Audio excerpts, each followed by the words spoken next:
اعوذ باللہ من الشیطان الرجیم بسم اللہ الرحمن الرحیم۔ آج میں آپ کو بتاؤں گی کہ نماز سے فراغت حاصل کرنے کے لیے لفظ السلام کا استعمال کرنا کیسا ہے، لیکن آپ اس سے پہلے میرے چینل کو سبسکرائب اور لائک ضرور کیجیے۔ اس کے بارے میں اختلاف ہے۔ امام احمد رحمۃ اللہ علیہ کے نزدیک نماز سے فراغت کے لیے لفظ سلام اور دو سلام یہ فرض ہے، لیکن امام ابو حنیفہ رحمۃ اللہ علیہ کے نزدیک وہ کہتے ہیں کہ نہ لفظ فراغت عن الصلاۃ کے لیے لفظ سلام فرض ہے، لیکن دو سلام فرض نہیں ہے بلکہ ایک سلام فرض ہے۔ لیکن امام مالک کے نزدیک لفظ سلام تو فرض ہے لیکن قاعدہ اخیرہ فرض نہیں ہے، لہٰذا ان دونوں کے نزدیک مذاہب فی الجملہ فرضیت اسلام کے قائل ہے۔ لیکن امام اعظم ابو حنیفہ رحمۃ اللہ علیہ کے نزدیک قاعدہ اخیرہ فرض ہے لیکن لفظ سلام فرض نہیں ہے بلکہ سنت بمعنی واجب ہے۔ فریق اول کی دلیل شروع باب میں حضرت علی رضی اللہ تعالیٰ عنہ کی روایت ہے کہ آپ صلی اللہ علیہ وسلم نے فرمایا کہ نماز کی کنجی اور جواز صلاۃ کا اعلیٰ طہارت ہے اور نماز میں داخل ہونے کا اعلیٰ تکبیر تحریم ہے۔ نماز سے فراغت حاصل کرنے کا اعلیٰ لفظ سلام ہے، لہٰذا جس طریقے سے بغیر طہارت کے نماز جائز نہیں ہوتی، بغیر تکبیر تحریمہ کے دخول صلاۃ جائز نہیں، اسی طریقے سے بغیر سلام کے خروج عن الصلاۃ بھی جائز نہیں ہو سکتا۔ فریق اول کی دلیل کا جواب یہ ہے کہ حضرت علی کی روایت یقیناً اپنی جگہ درست ہے، لیکن اس روایت کا مطلب وہ نہیں ہے جو فریق اول نے لیا، اس لیے کہ حضرت علی رضی اللہ تعالیٰ عنہ کا فتویٰ اس طرح ہے کہ جب نماز اپنے آخری سجدے سے سر اٹھائے تو اس کی نماز مکمل ہو جاتی ہے، لہٰذا حضرت علی رضی اللہ تعالیٰ عنہ کی روایت اور فتویٰ متعارض ہو چکا ہے۔ اس میں تطبیق کی شکل یہی ہے کہ ان کی روایت کا مطلب یہ ہے کہ بغیر سلام کے فرضیت صلاۃ تو ادا ہو جاتی ہے لیکن کامل نہیں ہوتی، اور ان کے فتوے کا مطلب یہ ہے کہ آخری سجدہ یہ فرض ہے، اس کے بغیر فرضیت نماز ادا نہیں ہوتی، اور سلام جو کہ فرض نہیں ہے اس لیے اس کا کوئی تذکرہ نہیں کیا گیا، لہٰذا ان کی روایت نفی کمال پر محمول ہے، اور بغیر لفظ سلام کے نماز پوری تو ہو جاتی ہے لیکن کامل نہیں ہوتی، اس لیے اعادہ صلاۃ کی ضرورت نہیں ہے، اور ان کا فتویٰ بغیر سجدے کے نفی جواز پر محمول ہے، اور بغیر سجدے کے نماز جائز ہی نہیں ہوتی، اور سجدے کے بعد بغیر سلام کے جائز تو ہو جاتی ہے لیکن کامل نہیں ہوتی، تو اس سے واضح ہوتا ہے کہ لفظ سلام سجدے وغیرہ کی طرح فرض نہیں ہے، اس لیے آپ کا لفظ سلام کو فرض ثابت کرنے کا مدعا باطل ہوگا۔ اب اشکال یہ ہوتا ہے حضرت علی کی روایت میں تکبیر تحریمہ اور سلام دونوں کو ایک ساتھ ایک ہی جگہ بیان کیا گیا، لہٰذا دونوں کا حکم یکساں ہونا چاہیے، اور تکبیر تحریمہ کے متعلق تمام علماء کا اس بات پر اتفاق ہے کہ اس کے بغیر دخول صلاۃ جائز نہیں ہے، تو جس طرح تکبیر تحریمہ کے بغیر دخول صلاۃ جائز ہے اسی طرح بغیر لفظ سلام کے خروج عن الصلاۃ بھی جائز ہونا چاہیے۔ تو اس کا جواب یہ دیتے ہیں کہ بہت سی اشیاء ایسی ہیں جن میں داخل ہونے کے لیے مخصوص شرائط و اسباب ہیں اور ان سے خارج ہونے کے لیے بھی مخصوص اسباب ہیں، مثلاً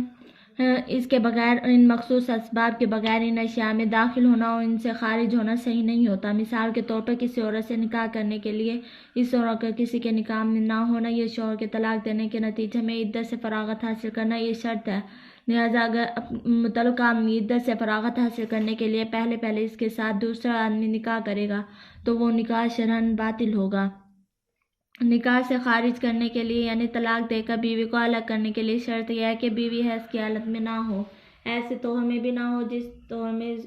کہ نیز ایک مسئلے میں ایک توہر میں ایک جملہ میں 3 طلاق دینا یہ مشروع نہیں ہے، یا وطی شدہ توہر میں طلاق دے یا ایک مجلس میں ایک توہر میں طلاق دے، ایک جملہ میں 3 طلاق دے گا تو شوہر گناہگار تو ہو جائے گا لیکن طلاق واقع ہو جاتی ہے۔ ایسا ہی مسئلہ ہمارے نزدیک سے لباس سلام سے متعلق ہے، بغیر تکبیر تحریمہ کے دخول صحیح اور جائز نہیں ہوتا، لیکن اگر بغیر سلام کے فراغت سے نماز حاصل کی جائے تو گناہگار تو ضرور ہوگا لیکن فراغ عن الصلاۃ درست یہ صحیح ہو جائے گا۔ اب فریق ثانی کی دلائل۔ حضرت عمر بن عاص کی روایت ہے کہ آپ صلی اللہ علیہ وسلم نے فرمایا جو شخص اپنی نماز سے فراغت کے بعد سر اٹھا لے اور اس کو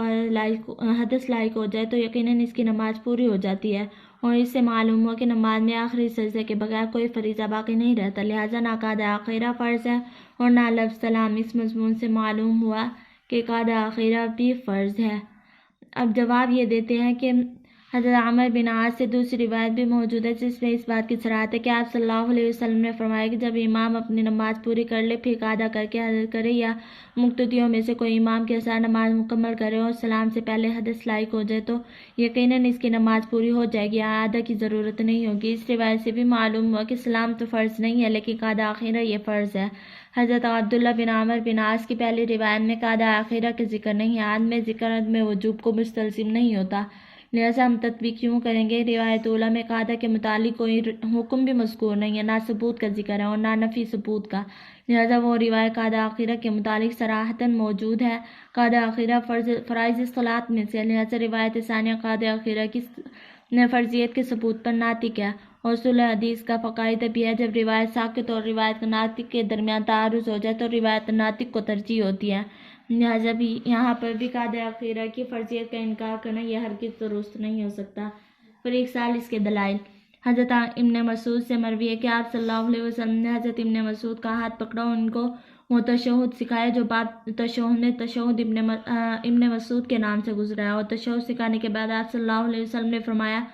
کہ جب تم تشہد کے بعد بیٹھ جاؤ اور تشہد کے بقایا ادھیات پوری کر لو تو تمہاری نماز پوری ہو جائے گی۔ اگر قاعدہ اولیٰ ہے تو قیام کے لیے کھڑے ہو سکتے ہو، اگر قاعدہ آخرہ ہے تو بیٹھ کر بقیہ نماز پوری کر سکتے ہو۔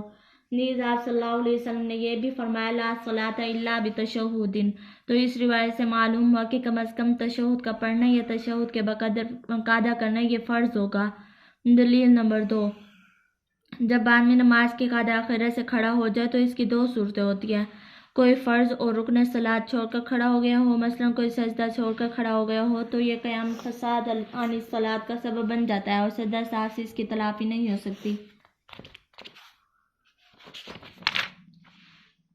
دوسری یہ کوئی سنت یا واجب ترک کر کے کھڑا ہو جائے تو یہ قیام فساد الصلاۃ کا سبب نہیں بنتا بلکہ سجدہ سہو سے اس کی تلافی ہو جاتی ہے، اور یہ بات مسلم کہ سجدہ ترک کرنے سے نماز فاسد ہو جاتی ہے اور سلام ترک کرنے سے نماز فاسد نہیں ہوتی بلکہ سجدہ سہو سے کام چل جاتا ہے۔ تو اس سے واضح ہوتا ہے کہ سجدہ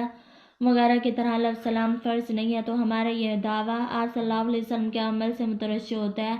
کہ آپ صلی اللہ علیہ وسلم نے ظہر کی نماز میں چوتھی رکعت کے بعد سلام پھیرے بغیر پانچویں رکعت کے لیے کھڑے ہو گئے، پھر جب آپ صلی اللہ علیہ وسلم کو اپنے اس فعل کا علم ہوا تو آپ صلی اللہ علیہ وسلم نے سجدہ سہو فرما لیا اور نماز مکمل فرما لی۔ تو اس روایت سے بھی معلوم ہوتا ہے کہ سلام ترک کر کے پانچویں رکعت کے لیے کھڑا ہو جانا یہ مفسد الصلاۃ نہیں ہے، اس لیے سلام فرض نہیں ہے۔ اس کے برخلاف سجدہ